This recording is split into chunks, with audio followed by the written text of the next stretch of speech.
The Usos attack and destroyed Ishowspeed after causing them their tag team championship. Ishowspeed, one of the biggest internet streamers in the world with absolutely zero professional wrestling training, just cost the Usos their WWE Tag Team Championship through what appears to be either the most disastrous celebrity involvement in wrestling history or a perfectly executed conspiracy to sabotage the legendary tag team, and the immediate aftermath was pure chaos as G and Jimmy Uso completely lost their minds and brutally attacked Speed in a backstage assault so vicious that it required actual security and law enforcement intervention to prevent the situation from escalating into something that could have resulted in criminal charges and permanent damage to WWE's relationship with mainstream influencers. This was not minor interference that slightly affected a match outcome, this was Speed's actions directly causing the Usos to lose championships they had held with pride and defended with honor, stripping them of the legacy they were building and destroying months of storytelling in one catastrophic moment of either incompetence or deliberate sabotage depending on whose version of events you believe. If you are an Usos fan absolutely devastated to see your favorite tag team lose their championships because of an untrained celebrity who had no business being anywhere near the ring, your fury is completely justified and the Usos clearly share your rage based on what they did to Speed immediately after the match. If you think celebrity crossovers in wrestling are destroying the credibility of championships and results, this incident is going to be Exhibit A in that argument for years to come. And if you want to understand exactly what Speed did, how the Usos lost their titles, and the absolutely brutal revenge they took on the streamer who ruined their championship reign, you need to hear every single detail of this disaster because the fallout is going to dominate wrestling conversations for months. The setup for this catastrophe began weeks earlier when WWE announced a partnership with Ishowspeed for a multi-week crossover designed to bring Speed's massive young audience to WWE programming. Speed, who has over 20 million YouTube subscribers and is one of the most watched streamers in the world, was positioned as a celebrity fan who would appear at WWE events, interact with superstars, and participate in segments that would generate viral moments and social media engagement. The initial appearances were relatively harmless, with Speed doing backstage interviews, reacting to matches from ringside, and generally playing the role of enthusiastic celebrity superfan that WWE has used successfully many times before with actors, musicians, and athletes from other sports. The problem started when Speed began inserting himself more aggressively into actual storylines rather than remaining a peripheral celebrity presence.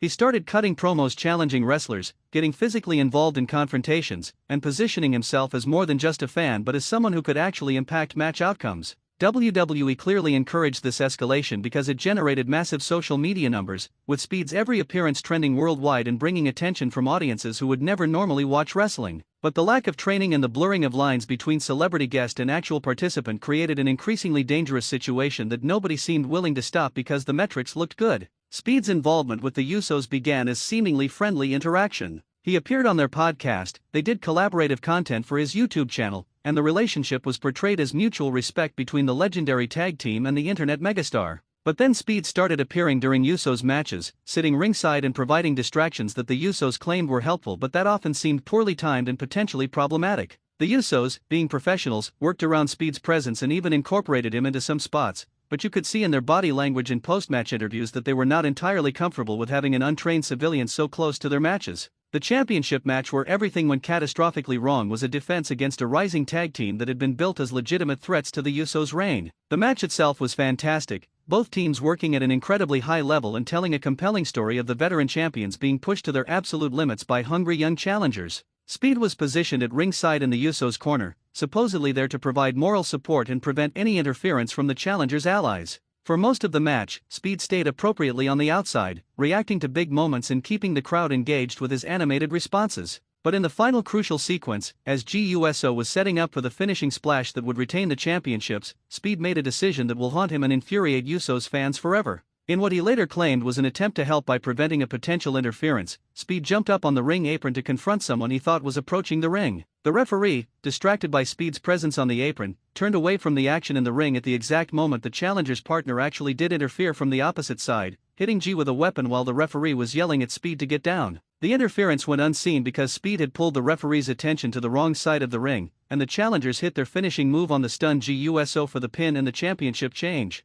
The moment the referee's hand hit the mat for the 3 count, you could see the realization hit everyone involved. Speed's face showed he understood immediately that he had made a catastrophic mistake. Jimmy Uso, who had been on the apron, looked at Speed with an expression of pure rage. G, lying in the ring having just lost his championship, was processing what had happened and you could see the anger building. The new champion celebrated while the Usos sat in devastated silence, years of hard work and legacy building destroyed in one moment because an untrained celebrity made a terrible decision at the worst possible time. The immediate aftermath in the ring was tense but controlled. The Usos did not attack Speed in front of the cameras while the show was still live. They maintained enough professionalism to not create a scene that would overshadow the new champions moment. But backstage, the moment they were away from broadcast cameras, all that control evaporated. Multiple witnesses described the Usos hunting through the backstage area looking for Speed with violence clearly on their minds, security trying to keep them separated but the brothers pushing through anyone who got in their way. They found Speed in a production area, surrounded by his own crew and some WWE personnel, and what happened next is described as one of the most intense and frightening confrontations in WWE backstage history. Jimmy USO got in Speed's face, screaming about how Speed had just cost them everything, how he had no business being anywhere near their match, how his incompetence had destroyed months of their lives. G was even more aggressive, having to be physically held back by security personnel who were genuinely worried he was going to attack Speed despite the legal and career implications. Speed, to his credit, immediately apologized and tried to explain that he thought he was helping, that he did not understand the referee would be that distracted, that he never meant for any of this to happen. But his apologies only seemed to make the Usos angrier, their rage at having their championship reign ended by an accident rather than being legitimately beaten, making the situation even more painful. The confrontation escalated when Speed's own crew started getting defensive, arguing that the Usos were being too aggressive towards someone who made an honest mistake, that Speed was not a trained wrestler and should not have been put in that position by WWE in the first place. This defense infuriated the Usos even more, and the argument expanded from just being about Speed's mistake to being about the larger issue of untrained celebrities being given roles that can affect actual championship results. Other wrestlers started gathering, some supporting the Usos and expressing their own frustrations about celebrity involvement in wrestling, others trying to calm the situation before it exploded into actual violence. WWE security and management eventually separated everyone and moved Speed and his crew to a secure location away from the Usos, but the damage was done both to relationships and to Speed's reputation within the wrestling community. Multiple wrestlers took to social media expressing support for the Usos and frustration with celebrity interference, creating a narrative that Speed had disrespected the business and cost worthy champions their titles through ignorance and ego. Speed himself posted an emotional apology video acknowledging his mistake and expressing genuine remorse, but the wrestling community's response was largely unsympathetic, with many feeling that apologies mean nothing when championships have been lost and legacies damaged. The most disturbing development came later that night when security footage from the parking garage leaked online, showing the Usos confronting Speed one more time as he was leaving the arena. The footage shows Speed walking toward his vehicle when the Usos appeared from behind another car, and while the audio is unclear, the body language suggests another intense confrontation. Speed's security and the Usos' associates had to physically separate them again, and at one point it appears G actually tried to charge at Speed before being tackled by security. The footage going public created enormous controversy, with Speed's fans attacking the Usos as bullies picking on someone smaller and untrained, while wrestling fans defended the Usos as justified in their anger at some